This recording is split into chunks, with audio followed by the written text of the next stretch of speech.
Phobos lab. That's right, if you've been following along, and by that I mean if you know the story without me telling it, because I haven't really been telling the story. We're currently on one of the moons of Mars, battling the forces of hell. And so one of the things that they wanted it to be futuristic, but also demonic. So all these textures and themes that we're seeing in the first mission, the first 9 levels here, it's known as tech base. That's the style of everything. And later on, the tech base themes give way to more demonic, hellish landscapes. Hey, they're fighting each other. I'll let them do that, and I'll just go over here. That works. I'll avoid that.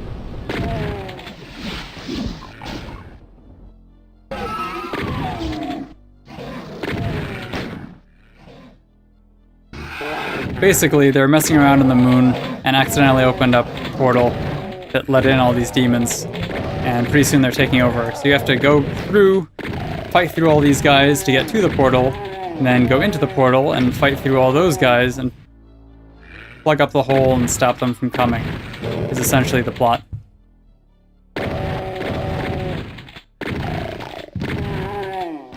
Which is reminiscent of Half-Life, although this came out much before Half-Life. By much, I mean a few years. This was 93 and Half-Life was a few years later. Half-Life, specifically Half-Life 2, really reinvented things with the gravity gun and all the different physics-based puzzles. But this is the game that defined the modern first-person shooter. And to sound cliched, they really don't make them like they used to, because this one is very, very fast-paced. You know, there's no automatically regenerating health. There's no real hiding. You're meant to go fast. Similar to Sonic the Hedgehog, only much more blood. You know, you're meant to go fast, and you're meant to dodge guys if they're bigger than you, not completely overpower them. So you're using the fact that you have nimble speed to literally run circles around these guys. Let these guys continuously come up here. They don't trap me. Patience is, in many ways, a virtue. And this is one of the worst ambushes in the first episode, and maybe even the game. If you're not careful... Hey. If you're not careful, a lot of other stuff can happen to you. Right behind you. So this is one of the first teleporter rooms. It takes us back out to here. Teleporters play a much bigger role later on, with some levels being entirely based around them.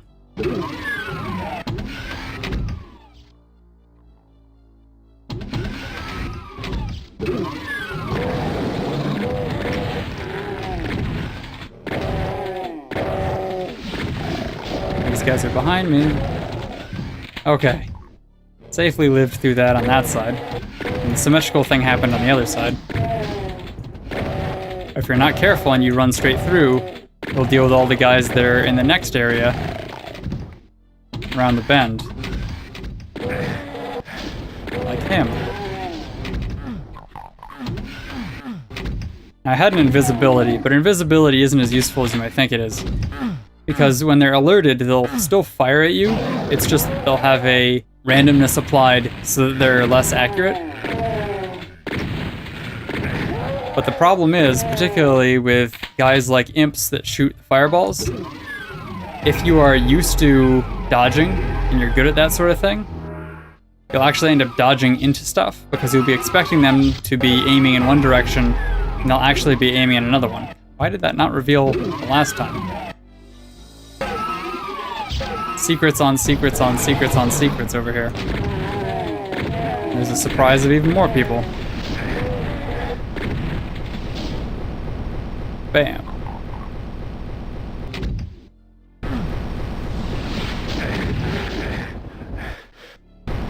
As you can see, the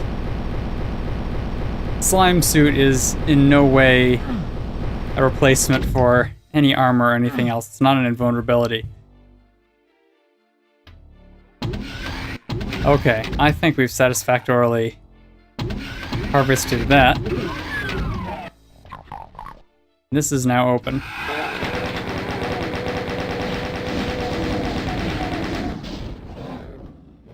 So you may have noticed some of these guys, instead of just making a corpse, they turn into like a gibbed pile of remains.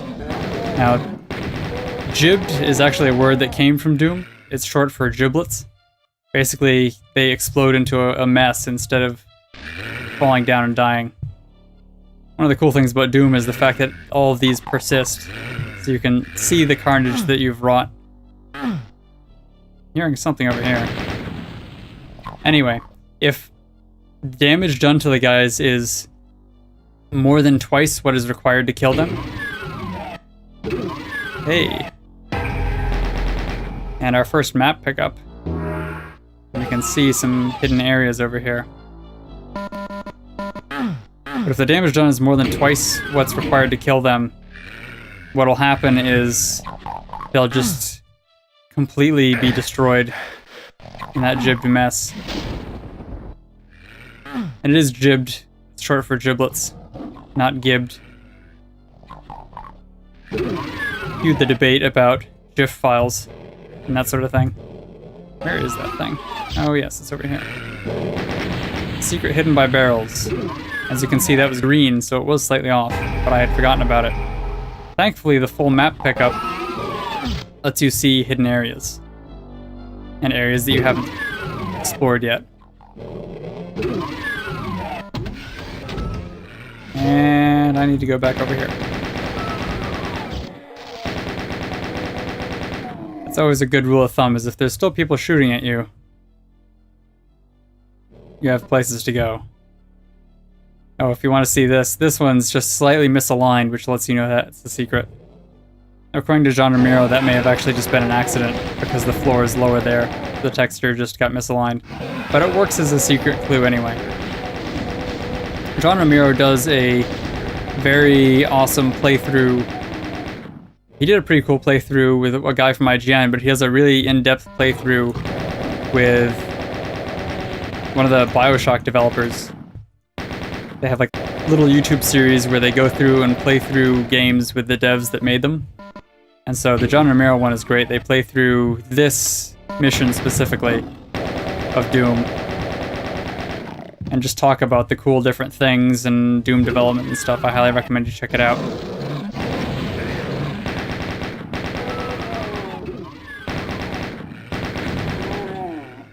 Here, there's...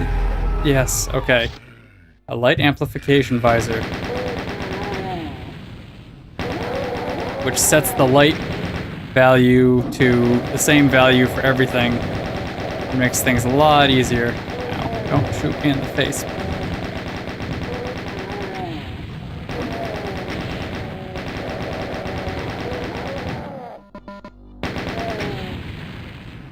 And I'll switch back over to shotgun.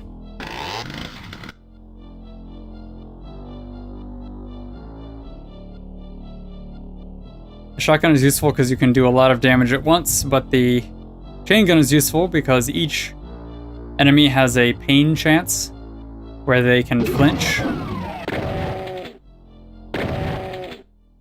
And it's not really useful for the small enemies that die very quickly, but some of the bigger enemies you'll see in some of the later episodes. This was a bad choice.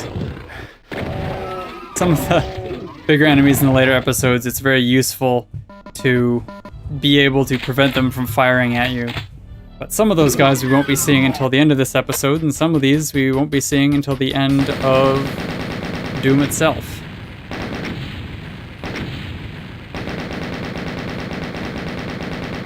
Or at the very least, some of the later episodes.